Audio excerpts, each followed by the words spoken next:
వచ్చారు మేడం అయితే నేను ఎన్ని గంటలకు వచ్చాను తెలుసండి 5:30కి.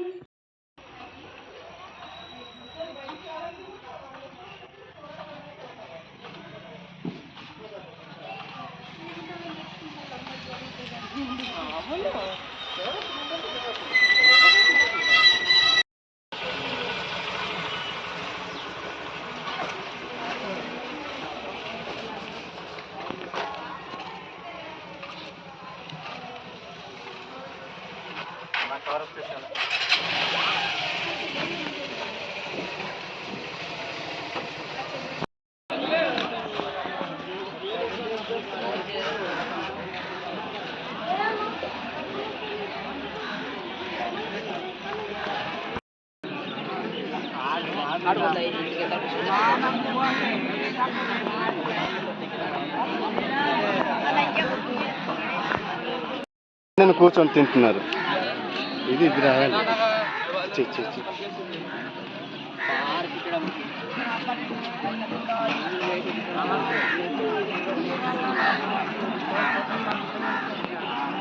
అరే బాబు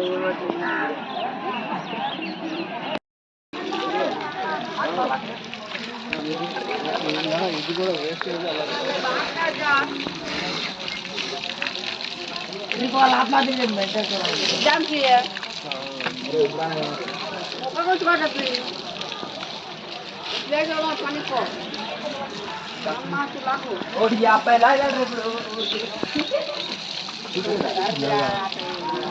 మిగతా సబ్జెక్టులు లేరు, అయినా మీరు చదువుకుంటున్నారు, ఫీజు కడుతున్నారు అంతేనా? ఇంకా లేడీస్ కూడా అక్కడ నుండి లేడీస్ కూడా ఉన్నారు. హాస్టల్ వేరు, మీరు భోజనాలు పడుకోవడం ఇక్కడైనా.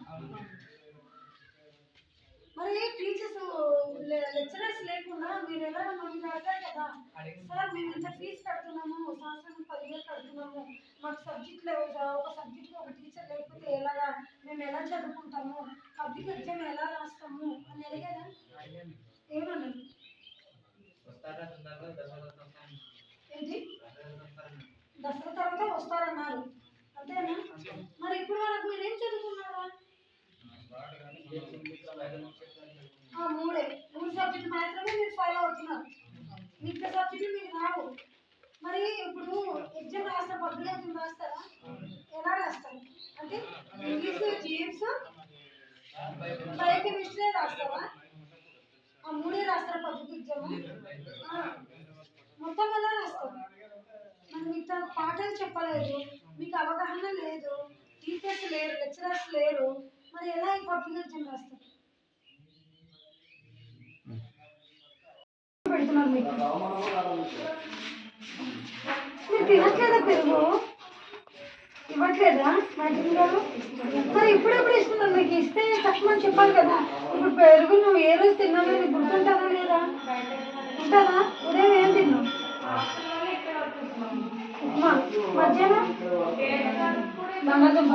మరి ఆ రూమ్ వాళ్ళకి మెనూ ప్రకారం గుడ్డు పెట్టారు, మీకు పెట్టలేదేమి? ఎప్పుడు పెట్టారు? మార్నింగ్ గుడ్డు పెట్టడం ఏంటి మెనూలో? మార్నింగ్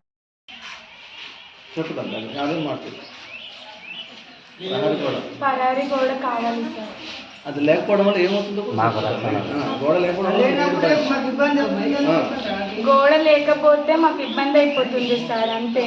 ఆడపిల్లలం కదా మేము, దానివల్ల బాయ్స్ వచ్చే వల్ల మాకు ఇబ్బంది, కొంచెం పరారీ గోడ కావాలి. Thank you. తల్లి, మెనూ ప్రకారంగా భోజనం పెడుతున్నారా? పెడుతున్నారు సార్. మరి టీచర్స్ కానీ అందరు వస్తున్నారా? మీకు బాగానే చెప్తున్నారా క్లాస్? ఓకే, చెప్పు. నమస్తే సార్, నా పేరు గడ్డంగి గంగభవాని, నేను సెకండ్ ఇయర్ ఎంపీసీ గ్రూప్ నేను చదువుతున్నాను. అదే మాకు పరారీ గోడ లేదు, బయట వాళ్ళు వచ్చేస్తున్నారు, డే స్కాలర్స్ బయట వెళ్ళిపోతున్నారు. ఇక్కడ హాస్టల్ వాళ్ళకైతే ఏం ప్రాబ్లం లేదు, మాకు పరారీ గోడ కావాలని మేము కోరి ప్రార్థిస్తున్నాం. Thank you sir. ఈరోజు జూనియర్ కాలేజ్లో రావడం జరిగింది. వచ్చి తనిఖీ చేయగా హాస్టల్ రూమ్స్ ఏ మాత్రం కూడా శుభ్రంగా లేదు. ఒక నిమిషం కూడా మేము ఉండలేకపోయాము. హాస్టల్ పిల్లలు ఎలా ఉంటున్నారో మాకైతే తెలియదు. వాటిని గారు ఖచ్చితంగా ఇది పట్టించుకోవాలి. ఏ రూమ్ చూసినా కానీ బ్యాడ్ స్మెల్ వస్తుంది. పిల్లలకి శుభ్రంగా లేదు, టాయిలెట్స్ లేవు. సీపాల్ని వీధుల్లో వచ్చి పిల్లలు టాయిలెట్స్ చేయడం జరుగుతుందండి. వీధి వాళ్ళు వచ్చి మేడం ఇలా చేస్తున్నారు అని చెప్పి వీడియోతో సహా మాకు చెప్పడంతో ఈరోజు జూనియర్ కాలేజీలో హాస్టల్ రూమ్స్ ఎంక్వైరీ చేయడం జరిగింది. చాలా అరకు వ్యాలీ జువాలజీ లెక్చరర్ అండి, ఎఫ్ఎస్ ప్రిన్సిపల్. నేను ఈ కళాశాలకు వచ్చి 3 months అవుతుంది. వచ్చిన 3 monthsలో నేను పిల్లల విషయంలో చాలా కేర్ తీసుకున్నాను. నేను కూడా ఒక గిరిజన మహిళ అండి. నేను కూడా చాలా కష్టపడి చదువుకుని వచ్చాను. సో ఈ గిరిజనుల పరిస్థితి ఎలా ఉంటుందని నాకు తెలుసు. పిల్లలు ఏంటంటే ఇప్పుడు నేను జెన్యున్గా ఒక మాట చెప్తాను. స్కూల్లో జాయిన్ అయ్యే పిల్లలు ఒక 100 members కానీ 50 members కానీ ఇంట్లో ఫుడ్ లేక వచ్చి ఫుడ్ కోసం హాస్టల్లో చేరిన అబ్బాయిలు ఉన్నారండి. సో వాళ్ళకి ఏంటంటే వాళ్ళ పేరెంట్స్ హాస్టల్కి చూడడానికి వచ్చినప్పుడు బాటిల్స్లో అంబలి కానీ గంజి కానీ తీసుకొని వస్తూ ఉంటారు. అలాంటి ఇన్సిడెంట్లు చాలా చూశానండి. కాబట్టి ఏంటంటే నేను ఈ గిరిజన పిల్లలకి మాత్రం ఖచ్చితంగా నేను సేవ చేస్తాను, డెవలప్ చేస్తాను. నేను వచ్చినప్పటి నుండి స్ట్రెంత్ పెంచాను. అలాగే ఏంటంటే క్లాసులు జరిగే విషయంలో అన్ని విషయంలో నేను కేర్ తీసుకున్నాను. ఇంకా కళాశాలలో చిన్న చిన్న లోటుపాట్లు ఉన్నట్లయితే కానీ నేను దాన్ని సరిదిద్దుతాను. అలాగే ఏంటంటే నేను పేరెంట్స్ అందరికీ నా రిక్వెస్ట్ అండి పేరెంట్స్కి, ఇప్పుడు పిల్లల భవిష్యత్తుని మేము తీర్చిదిద్దడం కాదు. సో పేరెంట్స్ యొక్క సలహా, పేరెంట్స్ యొక్క హెల్ప్ మాకు ఉండాలండి. సో మేము పిల్లల్ని మరి నువ్వు చెడుదారిలో నడుస్తున్నావు కాబట్టి నువ్వు కరెక్ట్ దారిలో నడువంటే వాడవచ్చు మా మాట విననప్పుడు మేము ఏం చేస్తున్నామంటే పేరెంట్స్ని రప్పిస్తున్నామండి. పేరెంట్స్ని రప్పించినప్పుడు ఇప్పుడు ఆ స్టూడెంట్కి మాకు ఎలాంటి పగ ఉండనప్పుడు ఏంటంటే ఆ పేరెంట్స్ ఎలా అంటే 80% పేరెంట్స్ స్టూడెంట్కే సపోర్ట్ చేస్తున్నారు. అది కరెక్ట్ కాదండి. సో ఏంటంటే మాకు కానీ పేరెంట్స్ యొక్క సహకారం కానీ మాకు ఇచ్చినట్లయితే 100% పిల్లలకి మంచి ఎడ్యుకేషన్ కానీ వాళ్ళ యొక్క క్రమశిక్షణలో కానీ మేము తప్పక వాళ్ళ అభివృద్ధికి మేము పాటుపడతామండి.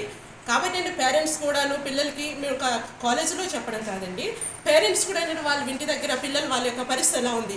ఇప్పుడు మాకేంటంటే కళాశాలలో 9 నుంచి 5 వరకు వాళ్ళని మేము కాపాడుకోగలం, వాళ్ళు మేము చూడగలం విద్యార్థి ఎలా ఉన్నాడు అన్నది. కానీ ఆ నైట్ ఆడ పరిస్థితి ఏంటి అన్నది పేరెంట్స్ ఖచ్చితంగా దాన్ని కొద్దిగా పిల్లల విషయంలో దృష్టి పెట్టాలండి పేరెంట్స్ అది ఖచ్చితంగా.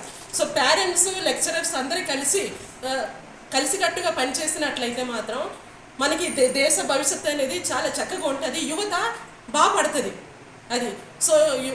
సో కాబట్టి ఏంటంటే నేను ఇది రిక్వెస్ట్ చేసేది ఒక 20% పేరెంట్స్ జెన్యున్గా ఉన్నారండి. పిల్లలకి మేము ఏదైనా పనిష్మెంట్ కానీ ఇచ్చినప్పుడు రప్పించినప్పుడు కానీ సరే మేడం మేము చూస్తాం మేడం, ఓకే వీడు తప్పు మాకు తెలిసిందని అంటున్నారు. కానీ ఏంటంటే 80% పేరెంట్స్ ఏంటంటే మరి ఏంటో తెలియదు. అంటే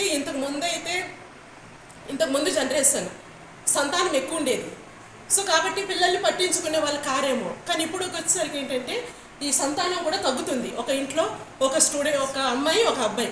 సో అలా ఉండడం వల్ల ఒకవేళ వీడిని హెచ్చరించినట్లయితే వాడు ఏదైనా చేసుకుంటాడేమో అన్న భయంతో పేరెంట్స్ చెప్పట్లేదు, ఏంటో తెలియటం లేదు. కానీ దాన్ని కూడా మనం చాలా సున్నితంగా చెప్పొచ్చండి, పిల్లల్ని చాలా సున్నితంగా మనం కంట్రోల్లో పెట్టవచ్చు. సో ఏంటంటే ఓకే సార్, మా కళాశాల హాస్టల్లో ఆమ్ ఆద్మీ పార్టీ మేడం గారు సుజాత గారు వచ్చి చూడడం జరిగింది. అక్కడ కొన్ని లోటుపాట్లు ఉన్నాయని మేడం గారు చెప్పారు. కాబట్టి నేను దాన్ని దృష్టిలో తీసుకుంటాను, వార్డెన్స్తో పిలిచి మాట్లాడతాను. అలాగే నేను పిల్లలకి మీటింగ్లు పెడతాను. అక్కడ ఆ పరిస్థితి ఎందుకు అలా ఉందనేది నా దృష్టికి పిల్లలకి నేను చాలాసార్లు అడిగినప్పుడు పిల్లలు నాకు ఈ విషయం కూడా చెప్పలేదు. కాబట్టి ఇప్పుడు నాకు మేడం గారు స్వయంగా నా దగ్గర వచ్చి చెప్పారు. కాబట్టి దీని మీద అయితే యాక్షన్ ఖచ్చితంగా ఉంటుంది. నేనైతే దాన్ని ఫాలోఅప్ చేస్తాను ఖచ్చితంగా. మీరు ఇలా వస్తూ ఉండాలి మేడం మా సమస్యలు అంటే ఇప్పుడు ఏంటంటే మాకు ఇక్కడ మా సమస్యలు కొన్ని తెలియటం లేదు. ఒకవేళ మీరు చెప్పినట్లయితే మాకు అది ఇలా ప్రాబ్లం ఉందని మాకు తెలుస్తూ ఉంటుంది. కాబట్టి థ్యాంక్ యూ మేడం.